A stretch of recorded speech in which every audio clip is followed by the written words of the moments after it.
Hello friends, आज आपका practice set जो है 11 है और आपकी क्लास स्टार्ट करते हैं। आपका टाइमिंग जो है वही है 7 AM रहेगा। प्रैक्टिस सेट 11 है आपका।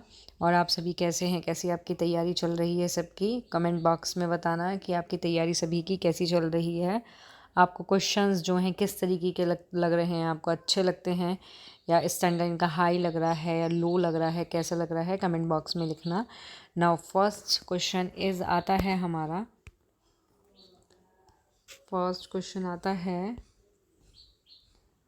कि फिल्मों से व्यवहार के जेंडर तरीके के बारे में बहुत सारे संकेत मिलते हैं। ठीक है, यह समाजीकरण की डैश संस्था के रूप में डैश की भूमिका पर प्रकाश डालता है। मीन्स कि जो फिल्मों से जो व्यवहार के क्या हैं, जेंडर के क्या हैं, तरीके के बारे में बहुत सारे क्या मिलते हैं, संकेत। तो इसका करेक्ट आंसर आपका क्या होगा? प्राथमिक मीडिया, सेकंड ऑप्शन होगा मीडिया द्वितीयक, थर्ड ऑप्शन होगा प्राथमिक स्कूल या फिर आपका होगा द्वितीयक स्कूल। तो इसका करेक्ट आंसर इज होगा आपका, करेक्ट आंसर इसका रहेगा आपका, करेक्ट आंसर इज रहेगा इसका आपका बी ऑप्शन। क्या रहेगा? बी ऑप्शन रहेगा। मतलब कि फिल्म से व्यवहार के जेंडर तरीके के बारे में बहुत सारे संकेत मिलते हैं। ये समाजीकरण का क्या है? समाजीकरण की मीडिया, क्या आएगा यहाँ पे? मीडिया संस्था के रूप में क्या है ये आपका द्वितीयक, क्या है? द्वितीयक की भूमिका पर प्रकाश डालता है। तो ये किसको दर्शाती है? मीडिया और द्वितीयक को। ठीक है, तो फिल्मों में क्या होता है आपका मोस्टली, अगर हम यहाँ मीडिया की बात करते हैं, अगर हम क्वेश्चन के अंदर यहाँ मीडिया की बात करते हैं तो क्या होता है आपका, फिल्मों में मनोरंजन के साथ क्या होता है, लैंगिक जो भूमिकाएं होती हैं, भूमिका, ठीक है, लैंगिक भूमिकाएं होती हैं या फिर आपकी रूढ़ियाँ जो होती हैं, इनको क्या है, बढ़ावा देती हैं। मीडिया के माध्यम से ही क्या होता है, जो लोग हैं वो सीखते हैं कि किसी व्यक्ति के लिंग के अनुसार उनसे क्या व्यवहार करना चाहिए, क्या व्यवहार की अपेक्षा करनी चाहिए। जो लिंग समाजीकरण का एक महत्वपूर्ण क्या हो जाता है आपका, पहलू हो जाता है। ठीक है, और इसी तरीके से ये किसके अंतर्गत आता है आपका, ये द्वितीयक समाजीकरण के का माध्यम होता है। अब किस तरीके से होता है द्वितीयक समीकरण का ये जो माध्यम होता है, द्वितीयक समीकरण जो है इसका माध्यम कैसे होता है, ये कि फिल्म आपकी क्या है, जो फिल्म होती हैं, ठीक है, आपका क्या आता है इसमें, विज्ञापन, ठीक है, तो और या फिर अन्य मीडिया, ये क्या है, घर के बाहर समाजीकरण के महत्वपूर्ण क्या है, माध्यम होते हैं, जो क्या होते हैं, द्वितीयक समाजीकरण के अंतर्गत आपके आते हैं। तो हम कह सकते हैं कि फिल्म ना केवल मनोरंजन करती है, ऐसा नहीं है कि जो फिल्म है वो सिर्फ मनोरंजन ही करे आपका, ठीक है, बल्कि वो क्या है, समाज में जितने भी लैंगिक मानदंड होते हैं उनको आकार देने में भी क्या है, एक शक्तिशाली उसकी क्या होती है, भूमिका होती है। और इस बात को अगर हम ध्यान में रखें तो मीडिया या प्रकाश डालें तो ऐसा होता है कि मीडिया कैसे एक संस्था के रूप में काम करती है, जो बच्चों को या वयस्क को समाज के अनुसार व्यवहार कराना क्या करती है, सिखा देती है आपकी। ठीक है, आपको यहाँ ये भी पता होना चाहिए, क्वेश्चन अगर आया है, ये तो आपका मीडिया और द्वितीयक हो गया समाजीकरण से रिलेटेड। ठीक है, अब प्राइमरी क्या होता है, तो आपको प्राइमरी और सेकेंडरी दोनों के बारे में पता होना चाहिए। तो अगर हम यहाँ प्राथमिक की बात करते हैं, जो हमारा समाजीकरण है वो 2 पार्ट्स में डिवाइड है। ठीक है, जो समाजीकरण है, समाजीकरण वो किस में डिवाइड है, 2 में डिवाइड है। एक तो हो गया हमारा प्राथमिक और दूसरा हो गया हमारा, दूसरा क्या हो गया, द्वितीयक, दूसरा हो गया हमारा द्वितीयक समाजीकरण। ठीक है, अब अगर हम यहाँ बात करते हैं, अगर हम बात करते हैं प्राइमरी समीकरण की, समाजीकरण की, तो ये क्या है, ये शैशवावस्था में होता है। कौन सी अवस्था में होता है, इसके अंदर आती है आपकी शैशवावस्था। ठीक है, शैशवावस्था में होता है और इसमें आते हैं हमारे घर आता है, इसमें हमारा परिवार आता है, ठीक है। और जो परिवार के सदस्य हैं वो सभी आते हैं, जहाँ पे क्या होता है कि बच्चे की बुनियादी जो संस्कृति है या फिर बच्चे की जो भाषा है, बच्चे का जो व्यवहार है, के नियम सीखता है बच्चा, ठीक है। और यहीं अगर बात करते हैं द्वितीयक समाजीकरण के, तो ये है जीवन में जो बाद में होता है, लाइक मतलब आपका जो स्कूल के अंदर होता है आपका, ठीक है, जो मीडिया के अंदर होता है आपका, ओके, जो आपका सहकर्मी या फिर समूह में होता है या फिर कार्यस्थल में होता है, मीन्स जो आपके बाहरी कारक होते हैं, जो बाहरी कारक से क्या होते हैं, प्रभावित भी होते हैं, ठीक है। जो व्यक्ति को व्यापक समाज में क्या है, नई भूमिका सीखने में क्या करते हैं, हेल्प करते हैं आपकी। तो क्लियर हो गया आपको। मोस्टली आपका जो क्वेश्चन आता है वो इस तरीके से आ जाता है कि प्राथमिक एजेंसी या फिर प्राथमिक समाजीकरण जो है, इसके अंतर्गत कौन कौन सी चीज़ें आती हैं, आपको 3-4 ऑप्शन दे देंगे, देन पूछ लेंगे, द्वितीयक के बारे में पूछ लेंगे। तो इस तरीके से इसमें पूछा जाता है आपका, ओके। तो आपका एग्जाम्पल भी यही दिए जाते हैं कि इसमें स्कूल, मीडिया हो गया आपका, या फिर आपके टीचर्स हो गए, इसके अंदर टीचर भी आ सकते हैं द्वितीयक के अंदर, कार्यस्थल हो जाते हैं इसके अंदर। तो ये ऑप्शंस में दे देते हैं, देन क्वेश्चन आपका बन जाता है इसमें से। इसी तरीके से हमारा नेक्स्ट क्वेश्चन आएगा। नेक्स्ट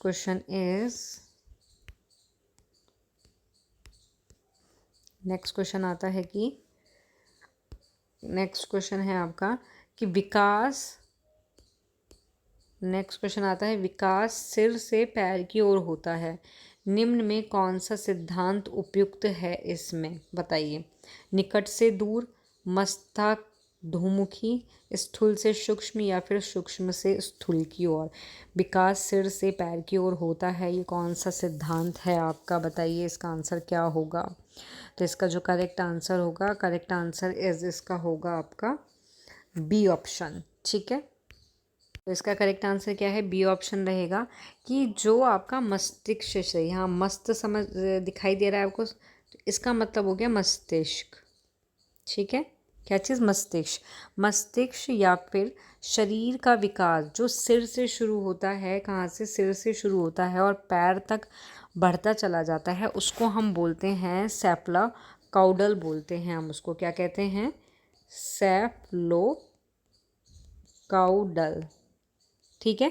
क्या बोलते हैं, सेफलोकाउडल बोलते हैं आप, CEPHALOCAUDAL, ठीक है। सेफलोकाउडल बोलते हैं जिसको हम, और इसको हम मस्ताधुमुखी भी कहते हैं। क्वेश्चन आपका इस तरीके से आ सकता है एग्जाम में कि विकास सिर से पैर की ओर होता है, कौन सा सिद्धांत है। तो उसमें ज़रूरी नहीं है आपको यही वाला ऑप्शन दिया जाए, उसमें आपको ये ऑप्शन भी दे सकते हैं। तो आपको आपके 1-2 जो नाम होते हैं इनके, वो भी नाम याद होने चाहिए, या फिर आप इंग्लिश में नाम याद रखना आपका सेफलोकाउडल, ठीक है। तो इस सिद्धांत के अनुसार क्या है कि शरीर के जो अंगों का जो नियंत्रण होता है या फिर शारीरिक जो विकास होता है, वो सबसे पहले कहाँ होता है, सबसे पहले होता है आपका सिर में। कहाँ होता है सबसे पहले होता है सिर के अंदर। देन उसके बाद फिर कहाँ पे जाता है, फिर जाता है वो आपके धड़, कहाँ पे आता है, धड़। और लास्ट में कहाँ जाता है, लास्ट में जाता है वो आपका पैर, ठीक है। तो सबसे पहले जो बच्चा है या कोई भी शिशु है, सबसे पहले वो क्या करता है, सिर और जो चेहरे की मांसपेशियां होती हैं उसको सबसे पहले नियंत्रण करना सीखता है, ठीक है, जिससे वो सिर को क्या है, सीधा कर सके, सीधा, ठीक है, सीधा कर पाता है। फिर ऊपरी शरीर का जो विकास है वो होने लग जाता है, और उसके बाद क्या होता है, उसके बाद वो अपनी जो भुजाएं होती हैं वो, और जो धड़ होता है इस पर नियंत्रण, ठीक है, इसके बाद इस पर नियंत्रण करना सीखता है, जिससे वो खुद को क्या है, ऊपर उठा पाता है, ठीक है। नाउ नेक्स्ट एंड लास्ट में आता है आपका नीचे शरीर का जो विकास होता है, जिसमें आता है आपका पैर पर नियंत्रण करना सीखता है, जिससे वो क्या है, चलना सीख लेता है, ठीक है। तो हम कह सकते हैं कि ये सिद्धांत केवल शारीरिक विकास पर ही नहीं, बल्कि ये क्या है, आपका जो मानसिक या फिर जो मोटर स्किल होते हैं या मोटर कौशल होते हैं उसके विकास में भी ये लागू होता है, क्योंकि शिशु पहले क्या है सिर पर नियंत्रण कर रहा है, देन उसके बाद क्या है फिर वो पैर की ओर नियंत्रण करता है या प्रगति की ओर बढ़ता है आगे। सिर, धड़ और पैर। धड़ के बारे में इतना नहीं पूछा जाता आपसे, तो आपका क्या है सिर और पैर से रिलेटेड ही पूछा जाता है। लेकिन अगर आता है क्रम वाइज तो सिर होता है, धड़ होता है, देन उसके बाद क्या होता है आपका पैर होता है। ठीक है, यहीं अगर दूसरे ऑप्शन की और ऑप्शंस की बात करते हैं, करेक्ट आंसर तो बी ऑप्शन हो गया। अगर बात करते हैं ऑप्शन निकट से दूर की, तो इसका मतलब होता है समीप, दूरा भी मुख। ठीक है, ये होता है, ये एक विकासात्मक सिद्धांत है जो ये बताता है कि शरीर का जो विकास है वो केंद्र से, कहाँ से, केंद्र से शुरू होकर बाहर की ओर जाता है, यानी कि जो परिधि होती है उसकी तरफ बढ़ता है। इसका मतलब है कि पहले शरीर के जो केंद्रीय अंग होते हैं, जो बीच वाले जो अंग होते हैं, उनका विकास होता है, जैसे कि आपका धड़ हो गया, ये हो गया केंद्र के अंदर। देन उसके बाद जो आपके बाहर जो परिधि पर होते हैं, ये होते हैं आपके मान लो पैर, हाथ, ये हो गए। फिर उसके बाद इनका विकास होता है जो आपके बाहरी अंग होते हैं। ठीक है, तो निकट से दूर का मतलब है आपका समीप, दूराभिमुख मत। ठीक है, तो क्लियर हो गया ये आपको। उसके बाद आता है आपका यहाँ स्थूल से सूक्ष्म। स्थूल से सूक्ष्म का तो ये क्या है, ये शिक्षण अधिगम की एक विधि है। क्या है आपका शिक्षण अधिगम। शिक्षण अधिगम की क्या है ये एक विधि है। ठीक है, जिसके अनुसार होता है पहले छात्र को क्या है स्थूल मतलब मूर्त जो होती हैं या ठोस वस्तु होती हैं उसकी अवधारणा का बोध कराया जाता है। ठीक है, स्थूल का मतलब यहाँ क्या होता है मूर्त से होता है या फिर आपका ठोस वस्तु से होता है, इनका पहले बोध कराया जाता है। देन उसके बाद सूक्ष्म का मतलब होता है आपका यहाँ पे, सूक्ष्म का मतलब होता है यहाँ पे फिर उसकी जो अमूर्त होती हैं, अमूर्त जो अमूर्त होते हैं या सूक्ष्म ज्ञान की ओर क्या है उसको आगे बढ़ाया जाता है, और ये ज्ञात से अज्ञात की ओर बढ़ने वाले या फिर सरल से कठिन सूत्र पर भी क्या है आधारित होता है आपका। ठीक है, अब यहीं अगर बात होती है 4 ऑप्शन की तो ये इसका क्या हो जाता है, इसका ये अपोजिट हो जाता है। लेकिन क्वेश्चन पे आते हैं तो क्वेश्चन के अकॉर्डिंग जो आपका आंसर रहेगा वो रहेगा आपका बी ऑप्शन। क्लियर, कोई भी प्रॉब्लम हो, ना समझ में आ रहा हो, थोड़ा और डिटेल में पढ़ना हो तो कमेंट बॉक्स में लिखना। नाउ नेक्स्ट क्वेश्चन आता है आपका, नेक्स्ट क्वेश्चन आता है आपका कि प्राथमिक फोकस पियाजे के संज्ञानात्मक विकास सिद्धांत के अनुसार क्या है आपका। फर्स्ट भावात्मक विकास, सेकंड संज्ञानात्मक विकास, थर्ड शारीरिक विकास, या फोर्थ आपका सामाजिक अंतःक्रिया होती है। तो इसका करेक्ट आंसर आपका क्या होगा, करेक्ट आंसर इसका होगा हमारा संज्ञानात्मक। क्या होता है संज्ञानात्मक, इसका क्या है करेक्ट आंसर है हमारा। ठीक है, ठीक है, तो करेक्ट आंसर क्या हुआ संज्ञानात्मक प्रक्रिया। क्वेश्चन ये भी आ सकता है आपका कि जो संज्ञानात्मक प्रक्रिया है ये प्राथमिक फोकस है, द्वितीयक फोकस है, तृतीयक फोकस है, कौन सा फोकस है पियाजे के अनुसार। तो आपको यही ध्यान रखना है कि जहाँ पियाजे की बात आती है संज्ञानात्मक विकास की, वहाँ प्राथमिक फोकस जो है वो संज्ञानात्मकता प्रक्रिया जो है इसको रखा गया है। इनका मानना है, जो पियाजे हैं ये कहते हैं, इसके अंदर पियाजे का कहना है कि जो बच्चे होते हैं वो पर्यावरण के साथ बातचीत करके या फिर जो ज्ञान है और मानसिक मॉडल कैसे बनाते हैं। ठीक है, इस मतलब प्राथमिक फोकस इस बात पर है, जो पियाजे ने बोला है कि भाई प्राथमिक फोकस संज्ञानात्मक विकास के सिद्धांत के अंतर्गत है। क्यों है, क्योंकि जो बच्चे हैं वो अपने इन्वायरमेंट के साथ बातचीत करके ज्ञान को कैसे बनाते हैं इस चीज़ के बारे में सोचते हैं। पियाजे ने जोर दिया इस बात पर कि जो बच्चे का ज्ञान है वो निष्क्रिय प्राप्त करता नहीं है, बल्कि उनका कहना है कि दुनिया के बारे में अपनी समझ विकसित करने के लिए जो खोजबीन करते हैं, ठीक है, या उनके अंदर जो भी मौजूदा जो भी मानसिक योजनाएं होती हैं उसको स्कीमा या योजना या स्कीमा को बदलते हैं, वही होता है आपका संज्ञानात्मक विकास, है ना। और इसी तरीके से जो पियाजे हैं उन्होंने संज्ञानात्मक विकास के क्या हैं 4 अवस्थाएं बताई थी। कितनी अवस्थाएं? 4 अवस्थाएं बताई थी। ये मुझे लग रहा है कि मैं हर प्रैक्टिस सेट में अवस्थाओं से रिलेटेड एक क्वेश्चन तो होगा ही होगा आपका, तो आप ध्यान देना क्योंकि इम्पोर्टेंट पॉइंट है, इससे रिलेटेड आपके जो क्वेश्चन है वो एग्ज़ाम के अंदर आते हैं, ठीक है। तो इसकी 4 अवस्थाएँ जो हैं 1 2 3 4 4 अवस्थाएं होती हैं। एक होती है संवेदी, क्या होती है? संवेदी गतिशील, ठीक है। दूसरी होती है आपकी पूर्व संचालन, ठीक है। थर्ड होती है आपकी ठोस संचालन, ठोस संचालन। और फोर्थ होती है आपकी औपचारिक, औपचारिक, ठीक है। ये क्या है? ये 4 अवस्थाएं होती हैं। इन 4 अवस्थाओं के माध्यम से इन्होंने कहा है कि माध्यम से समझाया गया है और एक निश्चित क्रम में होता है क्या, जो संज्ञानात्मक विकास होता है वो 4 चरण में होता है, इनका मानना ये है, ठीक है। और इनका मानना ये भी था, जो जीन पियाजे हैं इनके संज्ञानात्मक विकास के सिद्धांत में एक इम्पोर्टेंट बात भी आती है, वो आती है आपकी स्कीमा को लेकर। किसको लेकर? स्कीमा को लेकर आती है कि स्कीमा का जो विकास है, मतलब स्कीमा जो है वो दुनिया को समझने और व्याख्या करने के लिए क्या है, हमारे दिमाग में मौजूद जो है मानसिक खाकें होती हैं। मीन्स जैसे जैसे बच्चे अनुभव को प्राप्त करते हैं, मीन्स बच्चा क्या है, कोई भी वो क्या कर रहा है, वो अनुभव को क्या कर रहा है, प्राप्त कर रहा है, अनुभव को प्राप्त कर रहा है। तो उनकी स्कीमा क्या है, अधिक जटिल होती जाती है।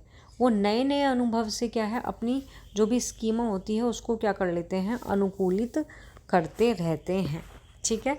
तो अगर क्वेश्चन में आ जाता है स्कीमा से रिलेटेड कुछ भी बात, तो वो पियाजे ने कही है, क्योंकि पियाजे ने ही स्कीमा के बारे में कहा था। ऑप्शन आ जाते हैं, शायद मेरे को लग रहा है सीटेट में क्वेश्चन भी आया था, एक स्कीमा ऑप्शन था, जो 4 ऑप्शन होते हैं उसमें पूछा गया था कि स्कीमा क्वेश्चन था, ऑप्शन में पूछा गया था स्कीमा किसके द्वारा, स्कीमा की चर्चा किसके द्वारा की गई है, समथिंग लाइक ऐसी क्वेश्चन था। तो उसमें पियाजे, कॉलबर्ग, काफ़ी सारे वो दे दिए थे इसमें कि किसके द्वारा की गई है। तो करेक्ट आंसर इसका होता है पियाजे आपका, ठीक है। नाउ नेक्स्ट क्वेश्चन आता है आपका, नेक्स्ट क्वेश्चन इज कि छात्रों को निम्न में कौन सा लक्ष्य निर्धारित करने के लिए प्रोत्साहित किया जाना चाहिए? फर्स्ट, विफलता स्वीकार, सेकंड, निपुणता उन्मुख, थर्ड, विफलता, या फिर फोर्थ, आत्म पराजय। छात्रों को कौन सा लक्ष्य निर्धारित करने के लिए क्या है, प्रोत्साहित किया जाना चाहिए आपका? तो इसका करेक्ट आंसर होगा आपका, ठीक है। तो इसका जो करेक्ट आंसर होगा, करेक्ट आंसर इसका होगा आपका निपुणता उन्मुख, कि जो बच्चा है, छात्र है, उसको निपुणता उन्मुख लक्ष्य की ओर निर्धारित करने के लिए प्रोत्साहित किया जाना चाहिए, ना कि केवल प्रदर्शन के लिए। ऐसा नहीं है कि उसको सिर्फ प्रदर्शन के लिए क्या है प्रोत्साहित करो, नो, जबकि उसको निपुणता उन्मुख जो है इसकी ओर प्रोत्साहित करना चाहिए, ठीक है। निपुणता जो उन्मुख है उसकी ओर प्रोत्साहित किया जाना चाहिए, ताकि वो अपनी सीखने की क्षमता को क्या है, ताकि जो छात्र है, क्या है आपका, जो छात्र रहेगा वो अपनी सीखने की जो क्षमता होती है, सीखने की क्षमता को क्या है, सीखने की क्षमता को बढ़ा सके। और जो असफलता होती हैं, जो असफलता होती हैं उससे उबर सके, या फिर असफलता से उबर सके, ठीक है। ये जो लक्ष्य होते हैं ये विशिष्ट होने चाहिए। क्यों? क्योंकि जो व्यक्तिगत रुचियां होती हैं ये उस पर आधारित होने चाहिए, ठीक है। और आपका यहाँ अगर हम बात करते हैं कि निपुणता उन्मुख लक्ष्य निर्धारित, या फिर लक्ष्य जो निपुणता उन्मुख है, निपुणता जो उन्मुख आता है, इसके जो लक्ष्य होते हैं वो क्या होते हैं? नाउ फर्स्ट पॉइंट आता है इसमें हमारा आंतरिक प्रेरणा, ठीक है। आंतरिक प्रेरणा पर क्या है, ध्यान देना। ध्यान मतलब कि जो तुम्हारा कौशल है या फिर जो तुम्हारा लक्ष्य है, मतलब निपुण जो तुम्हारा लक्ष्य ज्ञान है, उसको प्राप्त करने पर क्या है, केंद्रित होते हैं। ये किसी बाहरी जो ग्रेड होते हैं उसको प्राप्त करने पर नहीं होते। सेकंड होता है व्यक्तिगत सेकंड होता है व्यक्तिगत विकास आपका। ठीक है। इसमें होता है कि ये जो लक्ष्य होते हैं वो छात्र का जो व्यक्तिगत ज्ञान है या फिर उसकी जो क्षमताएं होती हैं उसमें सुधार करने के लिए डिज़ाइन किए जाते हैं। ठीक है। भले ही उनके सहपाठी जो हैं वो कैसा भी प्रदर्शन कर रहे हों, उस चीज़ से फ़र्क नहीं पड़ रहा। नाउ थर्ड आता है इसमें कौशल का जो विकास है उस पर जोर दिया जाता है। कौशल विकास जोर, कि जो कौशल का विकास है उस पर क्या है, इसमें ज़ोर दिया जाता है कि छात्र जो भी प्रदर्शन लक्ष्य के बजाय इसमें क्या होता है, जो कौशल विकास के लिए क्या है लक्ष्य निर्धारित होते हैं, जैसे कि तुम्हारा शोध कौशल, उसमें सुधार करना आपका। ठीक है। तो इसीलिए इसका जो करेक्ट आंसर है वो बी ऑप्शन रहेगा। नाउ नेक्स्ट क्वेश्चन आता है आपका समावेशी कक्षा।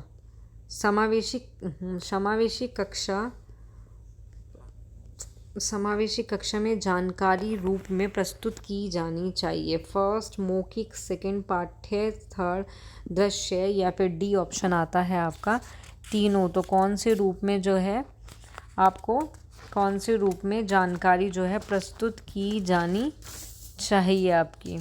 तो इसका करेक्ट आंसर क्या होगा, मौखिक होगा इसका करेक्ट आंसर, पाठ्य, दृश्य या सभी। इसका जो करेक्ट आंसर है, करेक्ट आंसर इसका रहेगा ए बी सी, तीनों के तीनों रहेंगे। कि जो समावेशी कक्षा में जो जानकारी दी जाती है वो मौखिक रूप से, पाठ्य और दृश्य तीनों रूप से प्रस्तुत की जानी चाहिए। ठीक है। तो तीनों के रूप में दी जानी चाहिए या प्रस्तुत की जानी चाहिए, ताकि क्या हो सके, ताकि सभी छात्रों को उनकी सीखने की जो शैली होती हैं, उनकी जो ज़रूरतें होती हैं, क्या होती हैं, ज़रूरत होती हैं, उसके अनुसार क्या है उनको जानकारी तक पहुंचने में और समझने का उनको क्या है अवसर मिल पाता है। इससे क्या होता है कि जो विकलांग छात्र होते हैं, कौन से छात्र होते हैं, जो विकलांग जो छात्र होते हैं, उनके सहित कोई भी जो मुख्य धारा की जो कक्षा होती है वो प्रभावी ढंग से क्या है सीख पाती है। एक तरह से कह सकते हैं सीखने के माहौल में क्या है शामिल हो जाता है आपका। ठीक है। इसमें क्या क्या चीज़ें आ सकती हैं, जैसे आपका फॉर एग्ज़ाम्पल जैसे आपका यहाँ पे आ सकता है मौखिक में अगर हम बात करते हैं, तो इसमें आता है हमारा, इसमें आ जाते हैं हमारी व्याख्यान। ठीक है। व्याख्यान आ जाता है इसमें हमारा समूह चर्चा आ जाती है, समूह चर्चा। और भी बहुत सारे पॉइंट हैं, इसमें ऑडियो सामग्री आ सकती है आपकी। ठीक है। अगर पाठ्य रूप की बात करें तो ये आपका लिखित के अंदर आता है। किसके अंदर आता है आपका, लिखित। ठीक है। इसमें आपकी क्या है, चार्ट आ सकते हैं। इसमें आपका क्या हो सकता है, पाठ्य पुस्तक, तो पाठ्य रूप में है तो आपका पाठ्य पुस्तक आ सकती है। ठीक है। पाठ्य पुस्तक आ सकती है पाठ्य से रिलेटेड। और आपका अगर दृश्य रूप से बात करें तो इसमें आ सकते हैं आपके चित्र आ सकते हैं, इसमें आपकी वीडियो आ सकती हैं, इसमें आपके ग्राफ आ सकते हैं, है ना, इसमें आपके मानचित्र आ सकते हैं, मानचित्र। तो बहुत सारे पॉइंट हैं जो इसके अंदर आ सकते हैं दृश्य रूप में। तो अगर हम इन सारी चीज़ों का हम समावेशी कक्षा में जानकारी प्रस्तुत करने के लिए प्रयोग करते हैं तो ये हमारे तीनों ही ऑप्शन बेस्ट रहेंगे आपके। ठीक है। नेक्स्ट क्वेश्चन आता है हमारा, नेक्स्ट क्वेश्चन इज़ कि विद्यार्थी के संयुक्त विकास क्षेत्र पाने में मदद करने के लिए वाइगॉत्स्की के अनुसार एक अध्यापक को क्या करना चाहिए। मीन्स वाइगॉत्स्की के बात करते हैं यहाँ पे, देखो वाइगॉत्स्की के अनुसार एक अध्यापक को क्या करना चाहिए विद्यार्थी के संयुक्त विकास का क्षेत्र पाने में मदद करने के लिए। तो इसका करेक्ट आंसर क्या होगा आपका, पाठ, दंड, फीडबैक, नकारात्मक पुष्टि या फिर आपका पुरस्कार। तो इसका करेक्ट आंसर क्या होगा आपका? मेरे को लगता है आई थिंक सबको पता होना चाहिए, क्योंकि मोस्ट इम्पोर्टेंट क्वेश्चन भी है, और आपको आई थिंक जो इसके पॉइंट्स हैं, जो इसके ऑप्शंस हैं, उसको देख के समझ में भी आ जाएगा कि इसका आंसर क्या होना चाहिए करेक्ट। कमेंट बॉक्स में लिखो कि इसका करेक्ट आंसर जो है वो क्या होना चाहिए। पहले आप लोग ही गेस करो, बताओ क्या होना चाहिए भाई। तो इसका जो करेक्ट आंसर है, करेक्ट आंसर इसका रहेगा आपका पहाड़। ठीक है, तो ये जो पहाड़ होता है इसको और कई नामों से जाना जाता है, जैसे कि आपका मचान हो गया, ठीक है, जैसे कि आपका स्कैप फोल्डिंग हो गया, स्कैप फोल्डिंग। ठीक है, ये क्या होती है? ये एक आपकी शिक्षण विधि होती है। क्या होती है? शिक्षण विधि होती है, टीचिंग मेथड, शिक्षण विधि। ठीक है, शिक्षण विधि होती है जिसमें क्या होता है, एक अधिक जानकार व्यक्ति, लाइक जैसे कोई टीचर हो गया, ठीक है, वो किसी शिक्षार्थी को क्या है, उसका जो जून है, जून प्रॉक्सिमल डेवलपमेंट है, मीन्स ZPD जो है, उसके अंतर्गत कार्य करने में अस्थायी रूप से उसकी क्या है, हेल्प करता है इसमें। मतलब कि जैसे जैसे जो कोई स्टूडेंट है वो अधिक सक्षम होता जाता है, तो धीरे धीरे क्या है, जो सहायता है, जो हेल्प है, वो कम कर दी जाती है। इसका मेन मोटिव यही है, उद्देश्य यही है कि शिक्षार्थी को एक ऐसा कार्य करने में सक्षम बना दें जिसको वह अकेले नहीं कर पाता। मीन्स स्केप फोल्डिंग में आपका यही होता है कि मीन्स कोई बच्चा है, ठीक है, उसके सामने कोई समस्या है, ओके, वो उस समस्या को क्या करना चाहता है, सॉल्व करना चाहता है, लेकिन वो नहीं कर पा रहा, तो टीचर एक सहायक के रूप में उसकी हेल्प कर सकता है। पूरी प्रॉब्लम को सॉल्व नहीं करेगा, बस उसको थोड़ा सा हिंट दे सकता है। हिंट दे के क्या है, उसकी उस प्रॉब्लम को क्या है, सॉल्व करा सकता है, समस्या को। ठीक है, या कोई भी कार्य है जो कंप्लीट करना है एक व्यक्ति को या बालक को, उसके लिए उसकी कोई हेल्प करता है, कंप्लीटली हेल्प नहीं करता, उसको थोड़ा सा सपोर्ट करता है। तो ये आता है आपका इसके अंदर, जोन प्रॉक्सिमल डेवलपमेंट के अंदर आता है, समीप्त विकास का जो क्षेत्र है इसके अंदर आता है। और जो आपका ZPD है, इसका जो आपका उपयोग है वो यही है कि बच्चा अपनी स्वयं नहीं कर सकता किसी भी काम को, लेकिन किसी की हेल्प से कर सकता है, ये चीज़ आती है इसके अंदर। तो क्लियर हो गया आपको? एक पॉइंट और आता है वाइगॉत्स्की के अनुसार। वाइगॉत्स्की कहते हैं स्कैप फोल्डिंग जो है वो इस विचार पर आधारित है, जो स्कैप फोल्डिंग है वो कौन से विचार पर आधारित है, कि जो शिक्षण है, जो आपका क्या होता है शिक्षण, वो बच्चे के विकास से पहले होना चाहिए। शिक्षण क्या है, बच्चे का अगर विकास हो रहा है तो उससे क्या है, पहले होना चाहिए। तो मीन्स पहले क्या होना चाहिए, आपका जो शिक्षण है वो बच्चे के विकास से क्या है, पहले होना चाहिए, जिससे क्या होता है कि बच्चे को उन सभी जो कौशल होते हैं उनको विकसित करने में हेल्प मिल जाती है, जिनको वो पूरा तरीके से नहीं समझ पाते हैं। ठीक है, और यहाँ ऑप्शन और आते हैं आपके। तो अगर इस ऑप्शन की बात करते हैं तो दंड जो है, एक अध्यापक दंड दे के थोड़ा ना मदद कर पाएगा, नहीं, नेगेटिव फीडबैक देगा तो भी नहीं होगा, पुरस्कार देगा तो ये भी चीज़ नहीं करनी चाहिए कि भाई तुम ये काम करो तुम्हें पुरस्कार मिलेगा, तुम ये काम करो तुम्हें पुरस्कार मिलेगा। तो ये सारे जो ये ऑप्शंस हैं ये गलत रहेंगे। इसका जो करेक्ट आंसर है, करेक्ट आंसर आपका फर्स्ट ऑप्शन ही रहेगा। नाउ नेक्स्ट क्वेश्चन आता है आपका, नेक्स्ट क्वेश्चन इज आता है कि निर्देश के दौरान किए गए आकलन को किसके रूप में जाना जाता है? फर्स्ट ऑप्शन योगात्मक आकलन, सेकंड रचनात्मक आकलन, थर्ड औपचारिक आकलन, या फिर फोर्थ नैदानिक आकलन। तो इसका करेक्ट आंसर आपका क्या होगा? तो इसका करेक्ट आंसर इज आपका होगा बी ऑप्शन। ठीक है, रचनात्मक आकलन, कि निर्देश के दौरान जो भी आकलन दिया जाएगा तो वो रचनात्मक आकलन के रूप में ही जाना जाता है। मीन्स ठीक है, किसके रूप में जाना जाता है? रचनात्मक।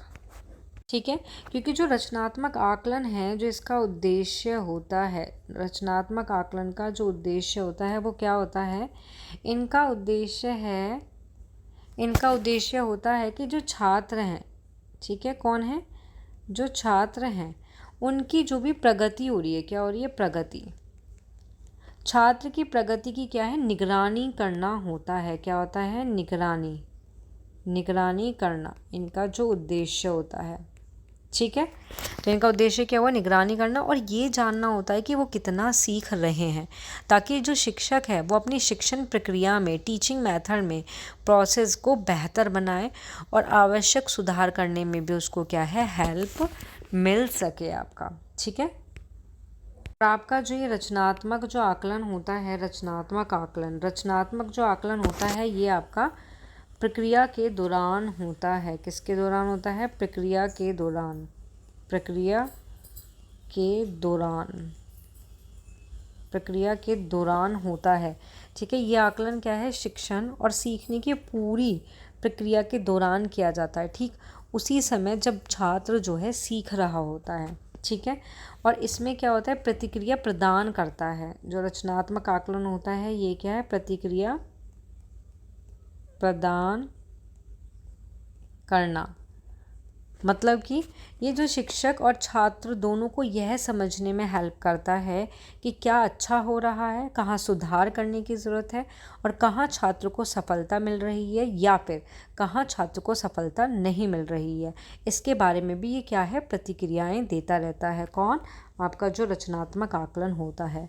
मेरे को नहीं लगता इतने डिटेल में कोई पढ़ाता होगा। मैं भी इसको क्वेश्चन टू आंसर आपको बता सकती थी, लेकिन ऐसे बताने में, पढ़ाने में कोई फ़ायदा नहीं है, कोई मज़ा नहीं है पढ़ाने में, तब तक उसका एक्सप्लेनेशन अच्छे से ना हो कि भाई बच्चे को ढंग से समझ में ना आ रहा हो। ठीक है, तो आपको ये समझ में आया या नहीं आया? नहीं आया तो कमेंट बॉक्स में लिख दिया करो कि मैम इसको मेरे को समझने में यहाँ थोड़ा इशू हो रहा है, देन उसको थोड़ा और एक्सप्लेन कर दो। ठीक है, और ये क्या करता है? इसका एक पॉइंट और आता है, सीखने में सुधार। और क्या करता है ये? और करता है ये रचनात्मक जो आकलन होता है वो क्या करता है? सीखने में सुधार। सीखने में सुधार कि रचनात्मक आकलन से जो मिली जो जानकारी होती है उसका जो उपयोग है वो शिक्षण अपनी किस में करता है? शिक्षण विधि में करता है। तो शिक्षण विधि को संशोधित कर सकते हैं इससे, और छात्र को क्या है? और हेल्प दे सकते हैं इसमें। फॉर एग्ज़ाम्पल इसके अंदर आता है आपका रचनात्मक आकलन के अंदर आपके एग्ज़ाम्पल आ सकते हैं, जैसे अवलोकन। क्या आ जाता है? अवलोकन। ठीक है, इसमें आता है प्रश्न उत्तर। ठीक है, इसमें आ सकता है आपका कक्षा का कार्य आ सकता है इसके अंदर, और आपका आ सकता है इसमें HW होमवर्क आ सकता है इसके अंदर। ये सारी गतिविधियाँ क्या हैं? शामिल होती हैं।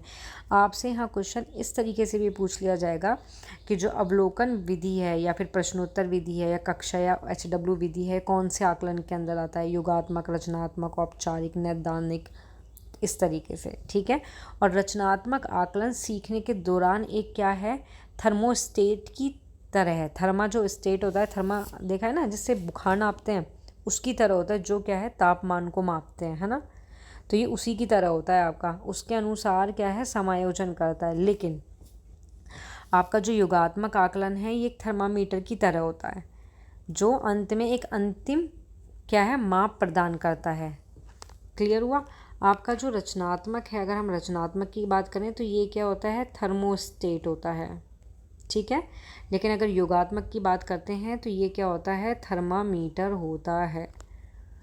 ओके, इससे क्या है? इससे तापमान को मापा जाता है, और इससे क्या होता है? अंत में एक अंतिम माप प्रदान करता है ये, कि हाँ भाई ये इतना फीवर है, इसको इतना ये, इतना ये। नाउ नेक्स्ट क्वेश्चन आता है आपका। नेक्स्ट क्वेश्चन है कि सही गलत प्रश्न के बारे में निर्णय लेने में कोहलबर्ग के अनुसार शामिल चिंतन जो प्रक्रिया को क्या कहा जाता है? नैतिक तर्कणा, नैतिक दुविधा, नैतिक यथार्थवाद, या फिर सहयोग नैतिकता, क्या कहा जाता है इसमें? तो इसका करेक्ट आंसर होगा आपका, करेक्ट आंसर इसका होगा फर्स्ट ऑप्शन, नैतिक तर्कणा। ठीक है, क्या कहा जाता है? नैतिक तर्कणा, जिसको हम बोलते हैं मॉरल रीजनिंग। ठीक है, नैतिक तर्कणा में क्या है? सही और गलत के बारे में सोचने की जो प्रक्रिया होती है या प्रोसेस जो होता है वो शामिल होता है। मीन्स सही और जो गलत प्रश्न होते हैं इसके बारे में सोचने की प्रक्रिया शामिल होती है, जहाँ व्यक्ति का क्या है? मूल्यों के आधार पर निर्णय लेना होता है उनको। ठीक है, यहाँ जो आपका नैतिक तर्कना है ये आपका विचार, क्या है, विचार विमर्श। विचार विमर्श का एक क्या होता है, प्रोसेस होता है, इसमें सही और गलत के बीच फैसला किया जाता है आपका, ठीक है। नाउ नेक्स्ट क्वेश्चन आता है, नेक्स्ट क्वेश्चन इज कि विकास में अचेतन प्रेरणा की भूमिका किस सिद्धांतवादी ने जोर दिया था, फ्राइड, ब्रूनर, रिकवरर या फिर पियाजे ने, किसने दिया था। तो इसका जो करेक्ट आंसर होगा, करेक्ट आंसर इज इसका रहेगा आपका फ्राइड, ठीक है। किसने दिया था आपका, फ्राइड ने दिया था। तो इनका कहना था कि जो अचेतन प्रेरणाएं होती हैं, क्या अचेतन जो प्रेरणाएं होती हैं और जो संघर्ष प्रेरणा, ठीक है, को आकार देने में इनकी क्या है, महत्वपूर्ण भूमिका है। इन्होंने प्रस्तावित किया कि जो अचेतन स्मृतियाँ होती हैं, क्या होती हैं, स्मृति, क्या, जो अचेतन वाली स्मृति होती है आपकी, जो इच्छाएं होती हैं, जो इच्छा होती है, या फिर जो संघर्ष वाला क्या होता है, व्यवहार होता है, को प्रभावित कर सकती हैं। अक्सर व्यक्तियों की जो सचेत जागरूकता की ये क्या होता है, बाहर होता है आपके, ठीक है। नाउ नेक्स्ट क्वेश्चन आता है, नेक्स्ट और लास्ट क्वेश्चन है आपका, नेक्स्ट और लास्ट क्वेश्चन है मल्टीपल, ये लय है, मिस प्रिंट हो गया यहाँ आपका, यहाँ आएगा लय। मल्टीपल इंटेलिजेंस के सिद्धांत के जनक कौन है, गार्डनर, स्कीनर, थॉर्नडाइक या फिर आपके बिने। तो इसका करेक्ट आंसर आपका क्या होगा, मल्टीपल इंटेलिजेंस सिद्धांत के जनक। तो इसका करेक्ट आंसर होगा आपका गार्डनर। कौन है, गार्डनर है, जिसको हम कहते हैं बहुआयामी सिद्धांत, क्या कहते हैं, बहुआयामी बुद्धि का सिद्धांत, ठीक है, क्या कहते हैं, बहुआयामी बुद्धि का सिद्धांत कहते हैं।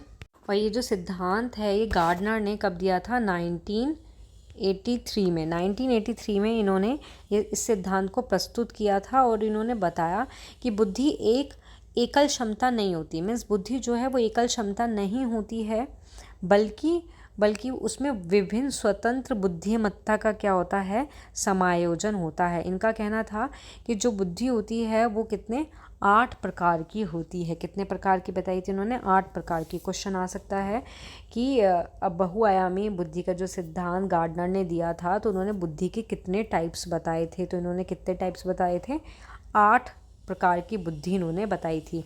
नाम नोट करना चाहते हो तो नाम नोट कर लो, देन उसके बारे में मैं बताती रहूँगी आपको, आप नोट करते रहना कॉपी में, ठीक है।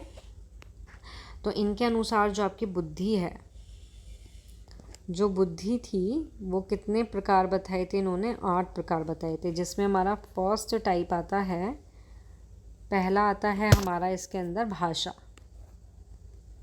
पहला आता है भाषा बुद्धि, जिसमें भाषा का उपयोग और भाषा की समझ आता है, ठीक है। सेकंड आता है इसमें तार्किक